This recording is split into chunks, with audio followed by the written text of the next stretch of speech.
All right. So good morning, everybody. My name is Nolan Church. I'm the CEO of Continuum. Continuum is a talent marketplace for executives. We connect execs to venture-backed companies for fractional opportunities. Today, we are talking about potentially the hottest topic that we have talked about all year, which is pay transparency. I've been getting an unbelievable amount of inbound requests from customers and even from executives on our platform about this topic.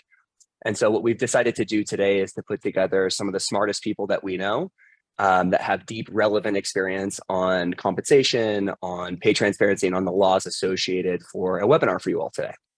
So I'm going to kick in and we're going to do some quick intros. So Gerald, can you tell the group about yourself real fast? Yeah, hi everyone, I'm Gerald. Currently, I'm a compensation consultant. I've kind of lived a compensation life in my career thus far. I've seen the whole gambit though. I've worked at kind of the big FANG companies. I started off at Google. I've been at Tesla and Netflix, and then I've also been on the startup side where I was head of total rewards at Carta, and I worked at 23andMe. And so, I've kind of seen the full gambit, and now I'm just working as an independent consultant. Awesome. Magna? Hi, I'm Magna. I've led people teams at startups, both in US and Europe. Right now, I'm working with a lot of startups, helping them get ready for pay transparency, both with setting up their compensation strategy, their approach, training.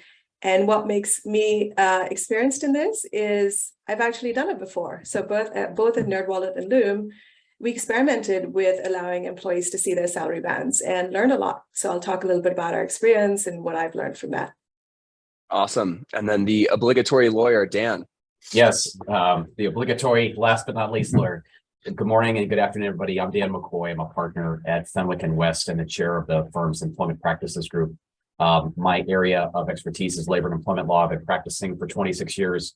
And as of tomorrow, 23 of those 26 here at Fenwick, working with technology and life sciences companies from multi-thousands, including tens of thousands of employee companies, down to two folks in a garage getting off the ground and everybody in between. And this is an area like Nolan and like the others of great interest to me and great interest to our clients, more importantly. And so I'm happy to be here today to talk with you a little bit about the law. Awesome. Thank you all again for being here, and let's get into this thing. So Dan, I want to start with you, and I just I think it'd be helpful for the group to understand where are these laws coming from? Why are states continuing to enact them, and where do you think this puck is going? Yeah, you bet. Let me start and zoom out just for the moment. And I know what I'm about to say is obvious to most, if not everybody on this call, but not necessarily. And it's really important when you're advising clients on this to keep this in mind. Pay discrimination is not new. There are pay discrimination and pay anti-discrimination laws, I should say, on the books that have been on the books for decades. Title VII, the Equal Pay Act under federal law, and various state laws that have put in place Equal Pay Act laws. There's nothing new about those laws, and they have always prohibited pay discrimination in the workplace. And what these newer or newish laws in a few different jurisdictions, and likely more jurisdictions to come, meaning states and cities, what they are intending to do is to discourage pay discrimination by making more explicit and transparent what a company is going to pay people to come in and do the job. And the reality today with many of my clients, frankly, is that they're upside down with respect to pay discrimination. That is to say, they do have disparities in their workforces that they cannot justify on non-discriminatory grounds.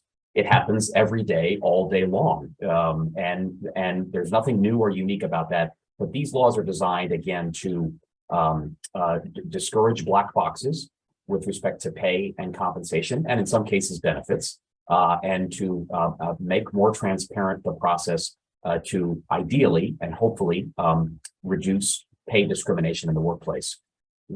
Will that bear fruit? Will these laws become succeed in their purpose? Time will tell, of course, and I think it'll be not months but years before you can really thoughtfully assess whether these laws have a meaningful impact on pay gaps, both at the gender and race and other levels, and in other contexts, I should say. But we'll see. In any event, these laws are here. They're here to stay, and We're going to talk about a few of them in a few different states and jurisdictions, but I suspect strongly we're going to see more states put these in place in sort of a Me Too situation, if you will. Yep, makes sense. All right, well, let's get into the state by state laws, Dan. And so credit to Meghna, who's graciously put this slide together and is letting us use it. Dan, can you give us like the quick rundown? This started with Colorado, right? And so give us the rundown on like where this started and then compliance as it relates to each state. Yeah, you bet. So it started with laws being put in place, and they're in place right now in about 6 or 7 states, requiring certain employers, not everyone, but certain employers with certain employment threshold or employee thresholds to provide pay information upon request from an applicant or employee. So not necessarily to affirmatively place pay bands and pay scales, if you will, in job postings and job advertisements, but to provide it upon request. So in about 6 or 7 states in the country right now, California, Washington, Rhode Island, Maryland, a few other states, those laws are on the books. And that's that's where this started really. It's now expanded into an affirmative obligation. And yes, Nolan, you're right. It started with Colorado a couple of years ago, where they put in place this requirement to disclose pay ranges and salary, whether it's salary or hourly rate ranges, in job postings and job advertisements, both for internal hires as well as for traditional external hires, if you will. It then has expanded to, as you can see on this chart, this very helpful chart, to no less than 3 other jurisdictions, California and Washington State, and then New York City. There's actually a New York State piece of legislation that has not been signed into law yet, but that likely will. It will largely mirror what the New York City law provides. But it's interestingly, that's a New York City ordinance that's in place that went into effect just a few weeks ago. The California and Washington laws go into effect on January 1. And as I said, the Colorado law has been in place for a couple of years now. And the chart is self-explanatory, but as you can see, it requires certain employers, and there's an employee threshold, as you can see in the second column, to disclose on job postings and job advertisements the salary ranges, the real actual ranges that you expect to compensate this person for, whether it's on a salary or hourly basis. Under Colorado law, you're also required to disclose or provide, I should say, a reasonable description of the benefits that are available in addition to base compensation, 401k, health insurance, bonus, and other variable compensation opportunities, and things of that sort. You don't need to go into exhaustive detail in a job advertisement, but provide a reasonable description of those things. So Colorado is unique relative to the other jurisdictions here in terms of that benefits disclosure obligation. The other states require simply disclosing the pay ranges. Again, the reasonable, accurate ranges of what somebody's willing to pay under the circumstances. Dan, you've said reasonable and accurate like twice. So you're saying like, if I have, in our company, we have multiple levels of software engineers, and I think a lot of like the CEOs I've been talking to think that they can do like this gigantic range of somewhere between like 50K and 300K. Is that like, that's not going to work? That's what you're saying? I think everybody on this call intuitively has a sense for what the answer to that question is. And the answer is that's probably very risky to do it that way. I acknowledge that you have a software engineer Roman 1, Roman 2, Roman 3, Roman 4, Roman 5 in an organization, not necessarily every organization. And if you take the low end for Roman 1 and the high end for Roman 5 and put that in your job advertisement, you're asking for trouble, is the short answer. And while the laws are not monuments of clarity, it is highly likely that the entities that will enforce these laws would say that is too cute by half, and it is too broad, and is not. It is completely contrary to what was intended by these laws. In other words, the correct technical legal answer would be have a job posting for Roman 1 that says 125 to 145, and then a job posting for Roman 2 that says 135 to 155 or whatever it may be. Easier said than done, I realize, and that means more work and more rolling up of the sleeves, but that's from a compliance standpoint, that's probably the right answer. Got it. Okay, helpful. So the next thing I want to get into is I think a lot of companies in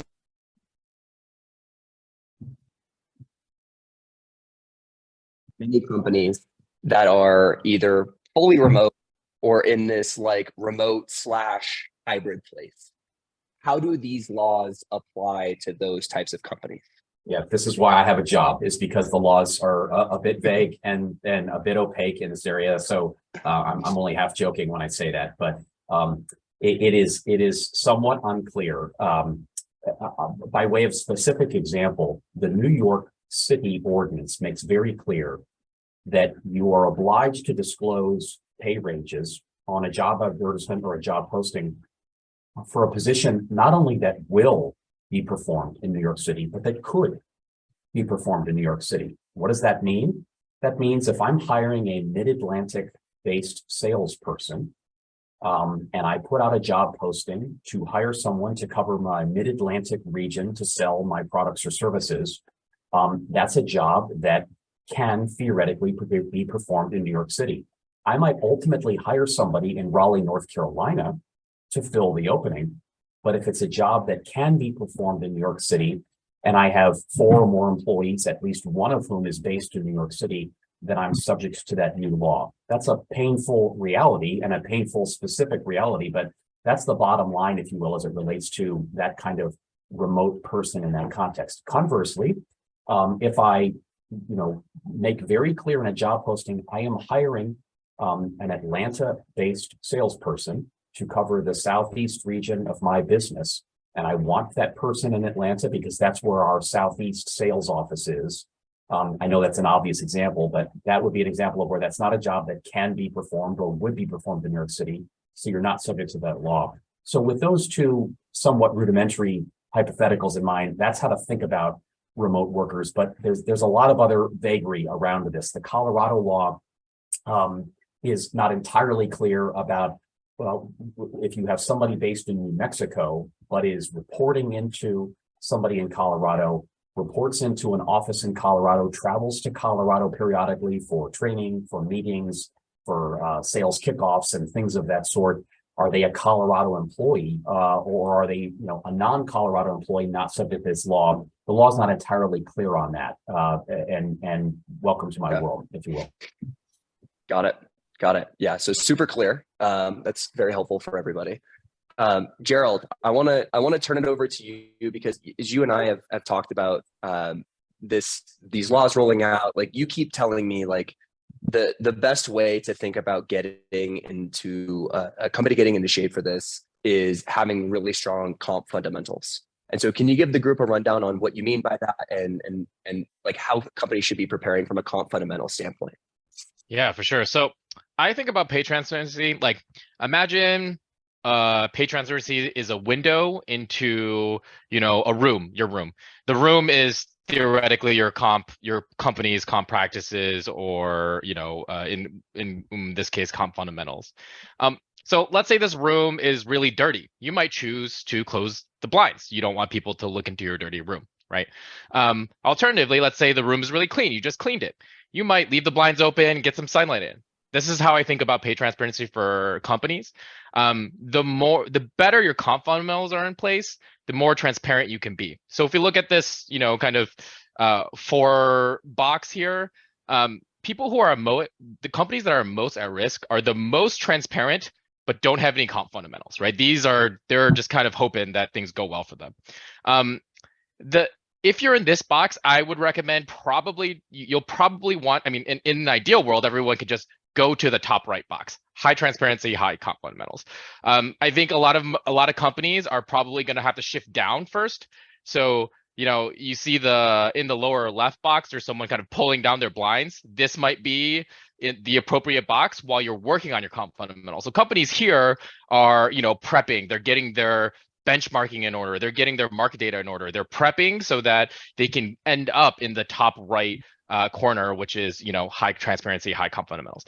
Companies who have high comp fundamentals but low transparency, I think what'll ultimately happen, and I've seen this a lot, like really high talent, really top talent is, I've seen this as a trend, are really starting to demand more pay transparency into the black box called compensation. And, what I find is if you don't end up becoming more transparent, the trend will be that a lot of top talent will choose not to come to that company. You'll want to go to the companies who are transparent with what their comp philosophies are. So that's my general perspective on, at least this kind of example. But, you might ask, okay, what do you mean by comp fundamentals? This is a kind of obscure thing. So what are the comp fundamentals that I'm talking about? This is just an example. So like if you look at the right side, these would be kind of what I consider some of the major building blocks for comp fundamentals. These are going to include things like your comp philosophy, your job architecture, your benchmarking, your location strategy, your annual review processes, and what your pay equity is going to be. And so all of these are kind of the building blocks into, how and why you pay what you do. Really what you'll need to be able to do is answer some of these fundamental questions with these building blocks. So why am I paid what I am? You should be able to answer this, and it's going to be different for, every company. But you could, for example, say, why am I paid what I am? Well, our comp philosophy is that we pay, based on the job that you're doing. Great. Okay. So the job architecture, am I appropriately match the person to a job? Okay. Maybe they're a software engineer 3. And great. Also for benchmarking, we've decided to pay 75th percentile of peers. Okay, so I know what the market data looks like.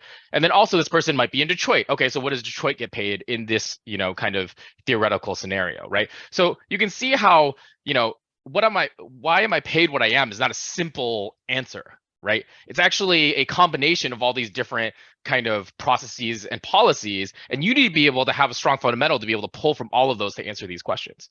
The next one's even tougher because you're not like the next question, which is why am I paid differently than others in my role? This is going to be the tough question. I think a lot of people are going to ask it.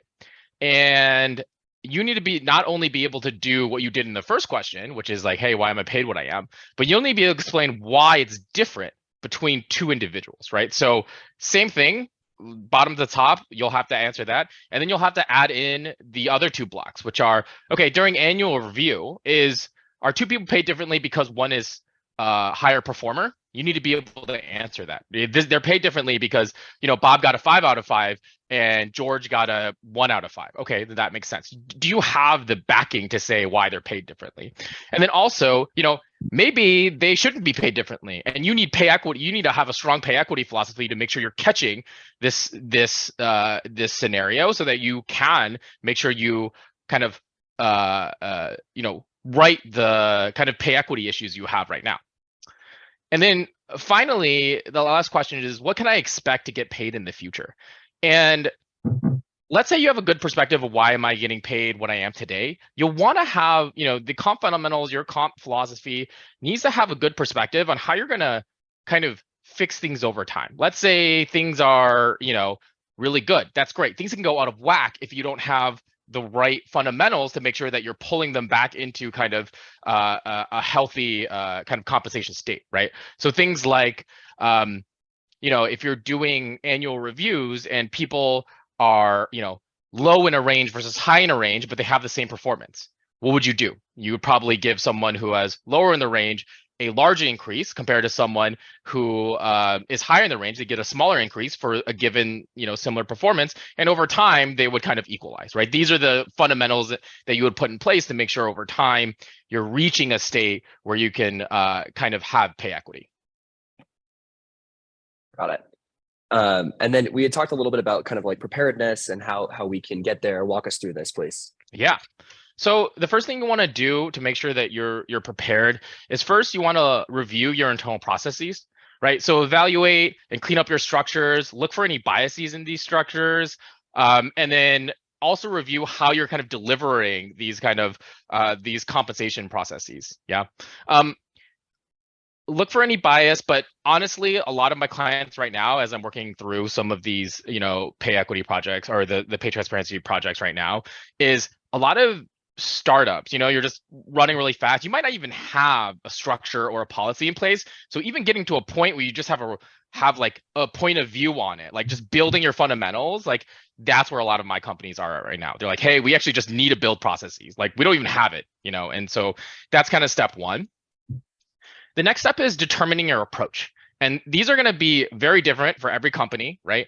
But some things you might want to ask yourself, and it was kind of like hit on earlier in the presentation, but do you want to have a national or a local approach, right? And this could be like, you know, a FANG company probably needs to have a national approach because you could hire a software engineer theoretically in any state, right? So you want to make sure you have like the most stringent compliance across all the different states. You need to know all of them. But let's say you're a small startup in Detroit and you only plan on being in Detroit. Maybe you just look at the Detroit local laws, right? Like these are some of the things to think through.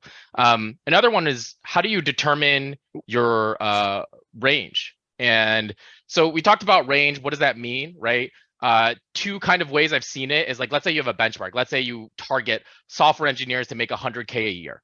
And you might show in that case, plus or minus 20%. My range is 80 to 120K. That might be one perspective of showing how you give them a range. Another perspective would be based off of your current employee base. So you could say, actually, the range is between the minimum I would pay for this range. So let's say it's 80K.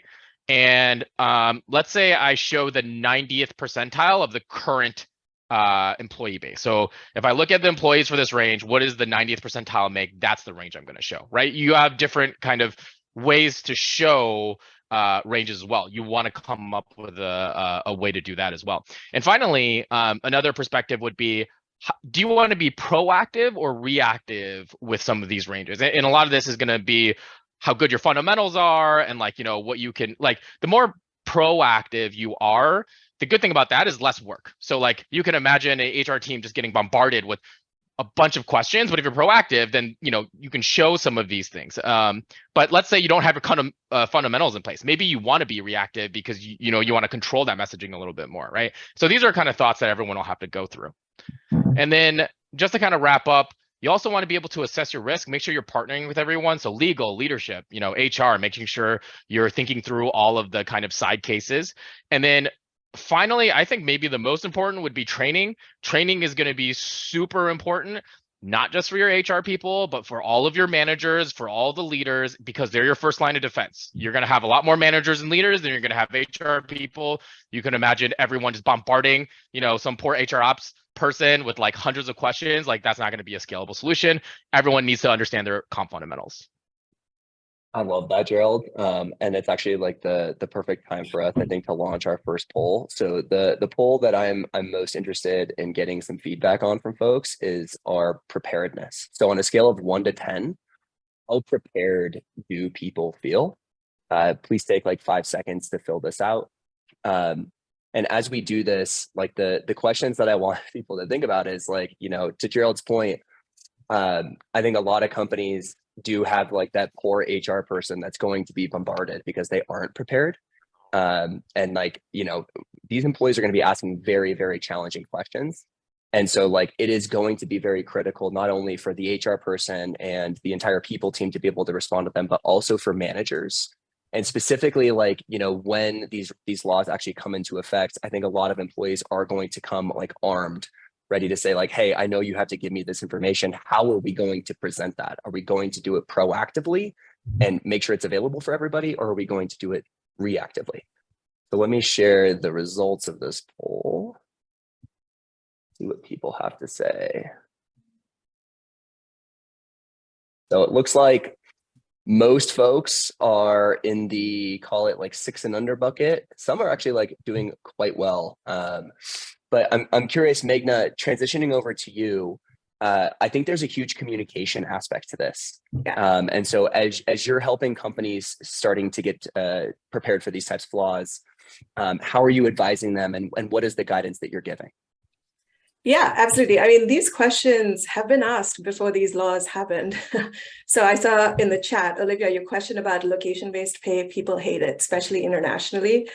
You know, we've had to have these conversations before, but it tended to be, you know, it would kind of trickle up to you in the people leadership. Maybe people chatted about, you know, amongst themselves, but you had to be able to explain and say, look, yeah, we pay differently by location. Here's why. You know, it's fundamentally different to live in a different country. It's not equivalent to be, you can't just say $1 in the US is the same as $1 in the EU. Payroll taxes are different. Social security is different. Like the country is different. And so part of what's hard is not just getting some of these fundamentals in place, but it's actually being able to answer these questions much more often and a lot better because now candidates are going to ask and people are going to start employees are going to get better at asking these questions. Ultimately, I think that's a good thing because we move away from this kind of black box, no one talks about it, part of salary. And this is why, I mentioned initially, there were a couple of times when the talent market was so hot. So if you think about, anyone remember 2021, which is kind of insane. And so we ran an experiment and said, all right, people are worried that we are hiring at rates that are higher. Everyone was like, I'm not getting paid enough. And it's like, fine, let's talk about compensation. Let's talk about how we do it, why we do it. And you can find out your salary band if you want to, right? And a lot of it's actually people are assessing you not on the number, but how good your responses are.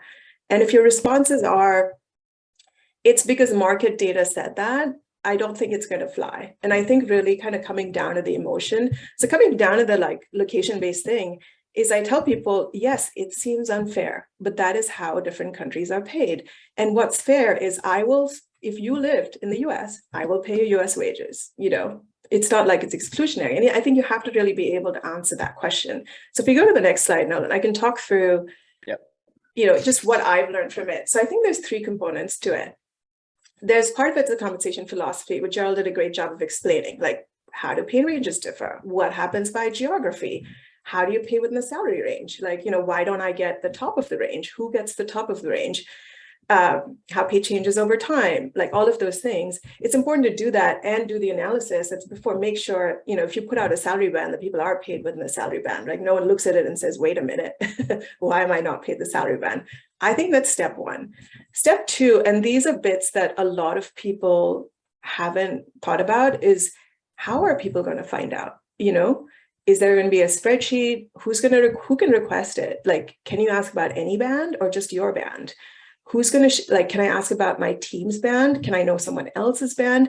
And I think these are all choices that are important for you to make and important for you to let everyone know why you're making those choices. So for example, I've always said, look, there's a balance between being informed about your compensation and being and privacy, which is you don't need to know someone else's band, but you need to know your band, right? And that's something you're going to know.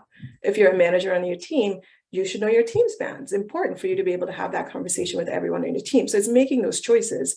I think something Gerald and Nolan brought up, are we going to do this proactively or reactively? And I'll say this after having done twice, it is way better to do it proactively. If you go out there and you're here's the 6 things we do for salary. Here's why. You may not agree with it, but it makes sense. This is how we do it. And it's consistent for everyone. And so that's the 3rd bucket, which is have you explained to your people team what to say? Is everyone saying the same thing? Do your managers understand this? And then right now, I actually am working with a lot of people to just create videos for their wiki because they're okay, how many times am I going to give this presentation? I'm just going to do it once. And I put on the wiki and I'm going to just be really open about all the different things that went into how we make these changes. So part of what's hard, I think, is not just, hey, we have a deadline, we need to get everything out there. It's also, I think, the bar for how you explain salary, because it's no longer a black box, has gone up, right? And so everyone's game has to kind of go up with it to be able to explain in a satisfying way. And if anyone's interested, you can throw some at me and I'll try some. It's hard to do. It's not easy. And so I can try a few different questions that I've gotten and how I've explained it. I'm happy to do that if that's helpful. Well, I have one for you immediately. So I view I view transparency on this gradient of completely opaque and nobody knows what's going on to ultra transparent. But I think that transparency gradient is somewhat correlated to distractions. And so I think that sometimes that companies that I know a lot of companies have tried to do the ultra transparent of here's what everyone's paid, but I think that leads to other sorts of issues in the company. So how do you how are you recommending companies think about this? Is it specific by the company or do you have a preference? Talk us through that. Yeah, I have a preference. It actually depends on how comfortable the leadership and people team feels being open. It's really about your ability to explain everything, right? So my suggestion is things you can explain, right? maybe if I walk through the choices here and I'll tell you what I would do. Yeah. There's a lot of questions there, like, does this apply to this employee, that employee, this candidate? I think that's actually the wrong question, which is when a candidate asks you, hey, what is your salary range? If your answer is, I don't want to say it because I'm not legally required to do it. Like, are you building or losing trust there? And I think every one of these questions is either a trust building or trust losing exercise. So I would care less about what the legal issues are and more about, is that an outcome that you want, right? And so my suggestion is do it for everyone, because at this point, if you're doing it for some of them, you're going to have to do it. Now, if you're like a fully Texas-based company, that might not be a problem for you. But like if you have employees in California, in Washington, in New York City, I think you just have to go all the way. What is shared? I think, and here's where I think people are not ready for full transparency, because it is unfair. Like, it is completely unfair that software engineers get paid what they do and public school teachers get paid what they do. It is completely unfair, but it's also very consistent. And so I think that sort of transparency, people sort of generally get it, but don't have it's a distraction, to your point, Nolan. And so generally what I do share is people's own bands or the band above them, because they want to know, like, what can I get promoted to? With managers, I do tend to share all the bands below them. So like all the below director, I tend to have, like, if it's a good manager group, I think it's important for them to know and have the conversations. I do that. And recruiters, the recruiters, we share all the bands, except executive bands tend to be kind of out of bounds. So they're sort of like, so I tend to be more open with my people teams, but that's how I do it. When will this be shared, proactive or upon request? This is a little bit of like, if you're willing to go out there and kind of do the presentation, you can be proactive. But I would do it right before performance review process. So there's a manager conversation, because like right after that. But I think it's also fine to say upon request, as long as your HR team or your manager team has, like, don't just open the door to like 20 people calling them the next day. So I think you have to kind of know which one is going to work for you. And then who will share the bands, HR business partner or manager? It depends a little bit. Like, do you feel like your managers have the ability to explain it? Did you do the training with them? Then the managers. If not, do the training with the HR business partners and have the HR business partners do it. So the answer is a bit of both. So. Got it. That makes sense. And then Dan, I want to tap you back in really fast, because I think, many of the attendees today are working at tech companies. And one of the biggest components as it relates to compensation at tech companies is equity. And so how much of these laws apply to the equity compensation piece? None of them do, except for Colorado. Colorado requires a description not only of the pay scale, and to be clear, and there's a few questions in the chat, pay scale means base salary or base hourly rate. It does not include on-target earnings, variable compensation, et cetera, except for Colorado, which does require a description of the quote-unquote benefits that attend to the position. And that would include equity, of course, and a reasonable description of what the equity package would look like. It's RSUs or it's options. And if it's options, here's the range of the equity grant.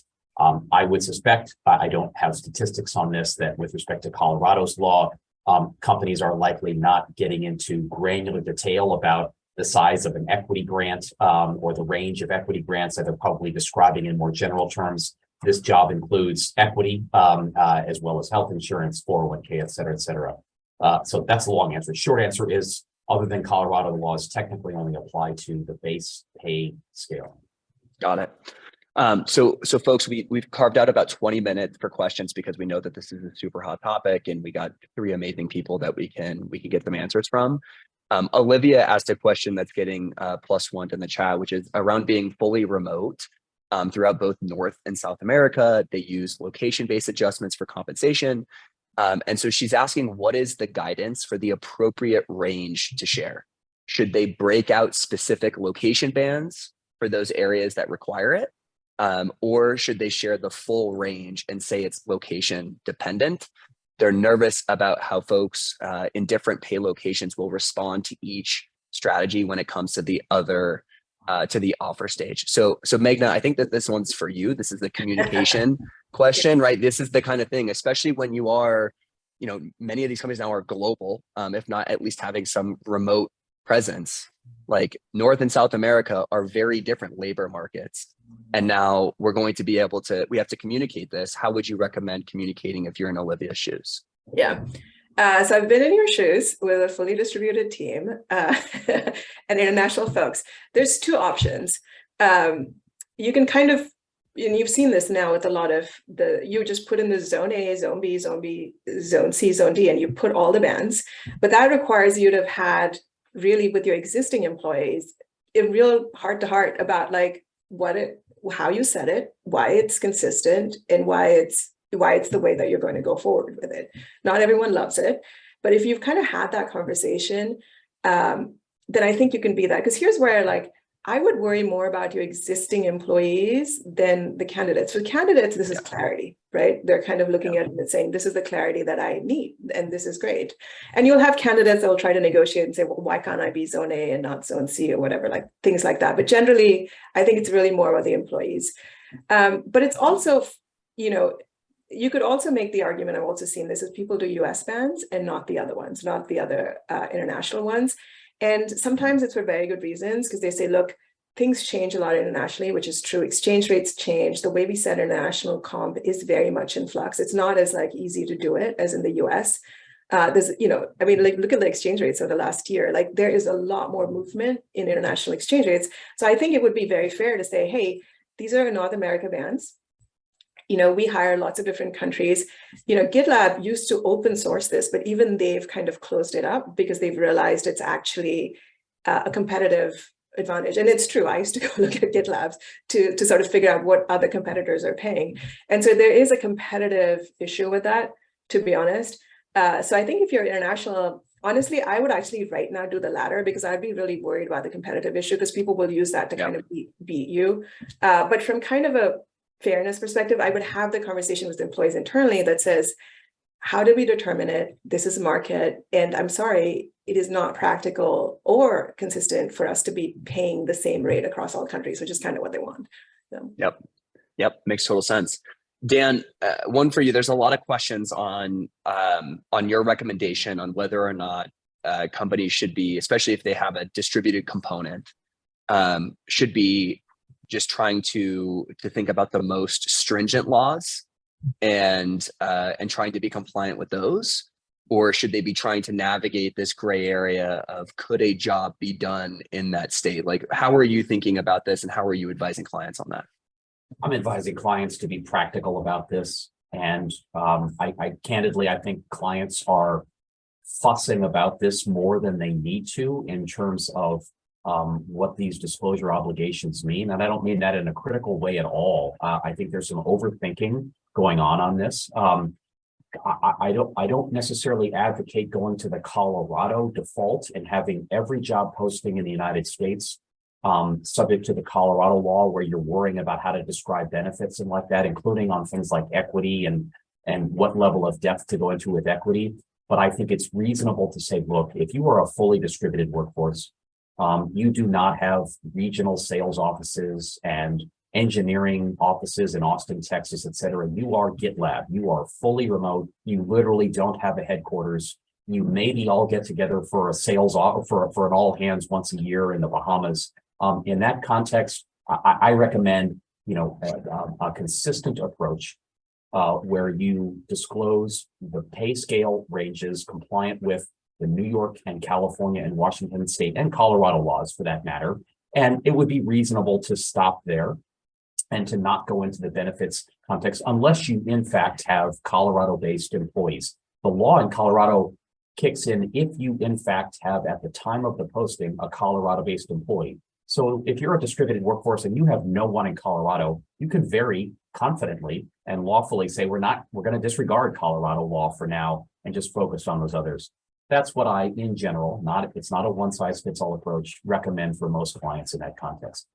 Yeah, I think that makes sense. And then a follow-up there from Chris around the Colorado law, specifically with equity, is how detailed do we need to be in communicating equity? Yeah, so the law is not clear on that. And I think it's important to be practical here and to keep in mind that information around equity, like the fair market value of the stock and strike price, that's confidential business information for privately held companies for sure. And so, the law doesn't require employers to disclose, confidential equity information that you wouldn't otherwise make public. That said, the law is not clear. I think, again, a reasonable approach right now would be to have a general description.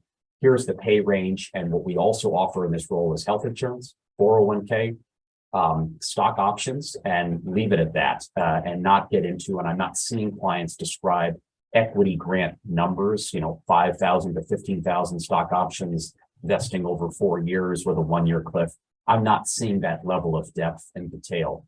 Could you do that conservatively? Sure, especially if you were not troubled by disclosing that from a competitive standpoint and from a confidentiality standpoint, but I'm not seeing companies do that, and I don't think the law compels it.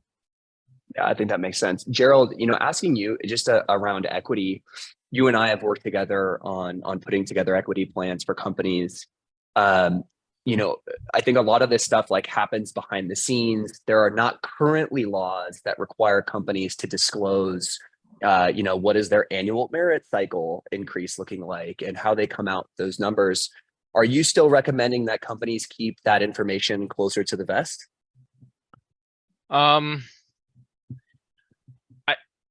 don't know in terms of merit numbers, all that stuff. I think it's less like I'm recommending them to keep it close to the vest, because I don't know that they're getting anything advantageous out of keeping it close to the vest, other than maybe some kind of maybe your competitors are looking at these numbers. I do think that you should keep it close to your vest, because what I've noticed recently, and I've gone through this with a lot of my clients currently, is those numbers can change wildly in a very short amount of time. If you're talking about, compensation, salary numbers, 1 month, I'm working with budgets with the CFO and we've set the budgets for the program. A month in, something happens, the deal doesn't close, or the inflation is rising, and they have to cut budgets 50%. And so if you've kind of outwardly communicated some of these budgets already, and you have to walk back and say, actually, we're cutting them by half, it's a lot worse than just saying, hey, by the time you launch, you're saying this is what the compensation, budget is going to be. I think it's worse to be like, hey, it was at 10%. Now we're cutting it down to 5. Now we're cutting it down to 3. So I think that's the only reason, is because I think things change really quickly. Ideally, finance is setting a budget at the beginning of the year, but I've never seen anyone hold to that budget by the end. Yeah. And if one thing we've learned this year as it relates to equity is that everything's changed. Yeah. And it's changed a lot faster than I think many of us had ever expected that to happen. Meghna, one of the things I just want to do a quick double click on that you mentioned that I believe strongly in is that I think that there is an opportunity for companies to be on the offense here.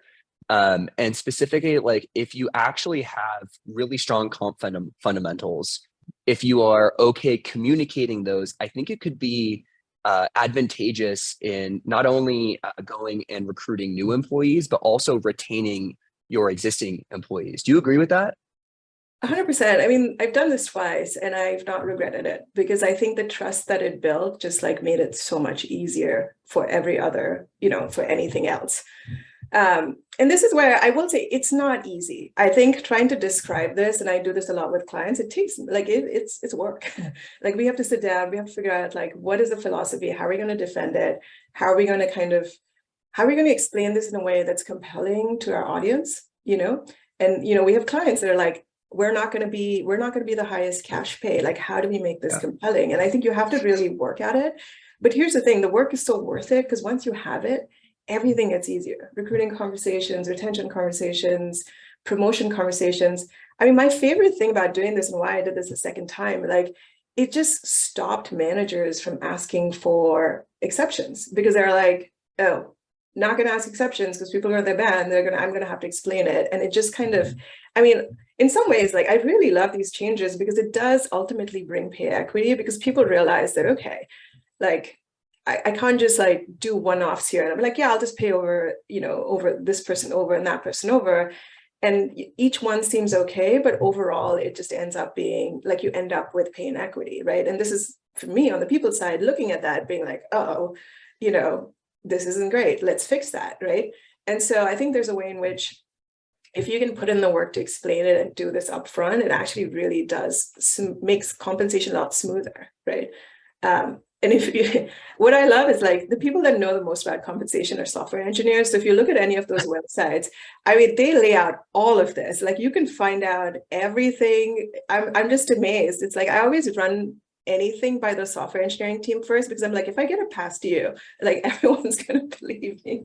If people are talking about this, so like own the narrative. Don't let people kind of make something up that wasn't your intention, right? Totally. And I think it's like you and Gerald both do this work because I think many companies either don't have a head of total rewards or don't have like a head of people. And often like, they're in this like early stage or growth stage to where they're still trying to like figure this stuff out. And this is exactly the work that you do and where you can help them, and where it could be, a lot of companies are coming to us today saying like, hey, how do we comply?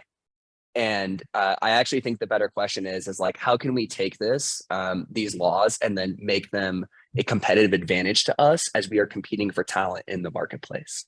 That's where I think like the best companies are thinking about this. To your point around like GitLab, like I used to look at them all the time because like they're just out there with everything, and they're so codified with the way that they think about their philosophy on things that it's going to recruit and retain a certain type of employee, and then it's going to deter a different type.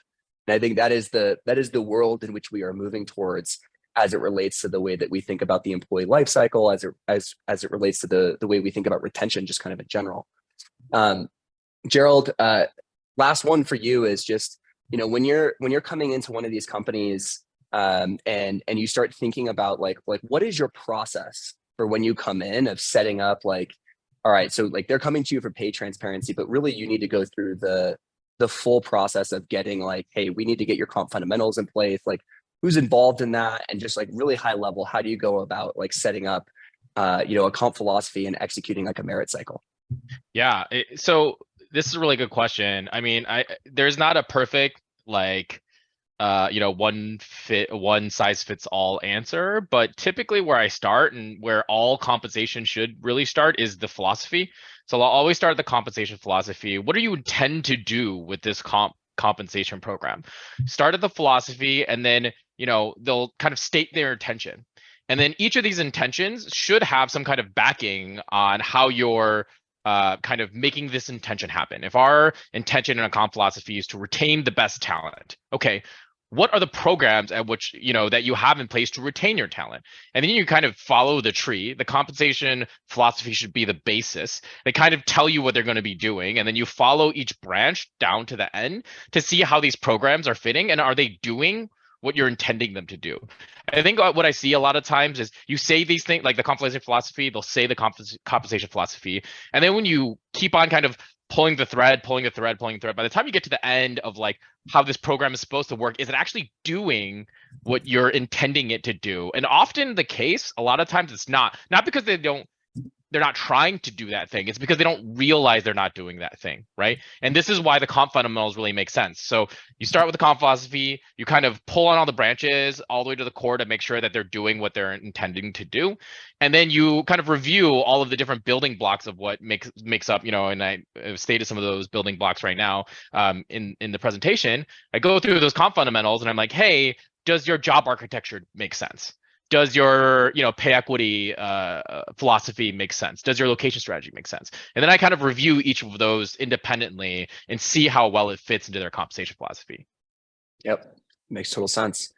All right, everybody, this was amazing. So we want to just be really clear that Meghna and Gerald have actually set up like Calendlies, which we will send out to the group if you want to spend additional time with them. Going deep into these topics. Both of them are available for consulting through Continuum. We also have a number of other execs that are available on both the people side as well as the compensation side, because Meghna and Gerald are very busy. They're in high demand.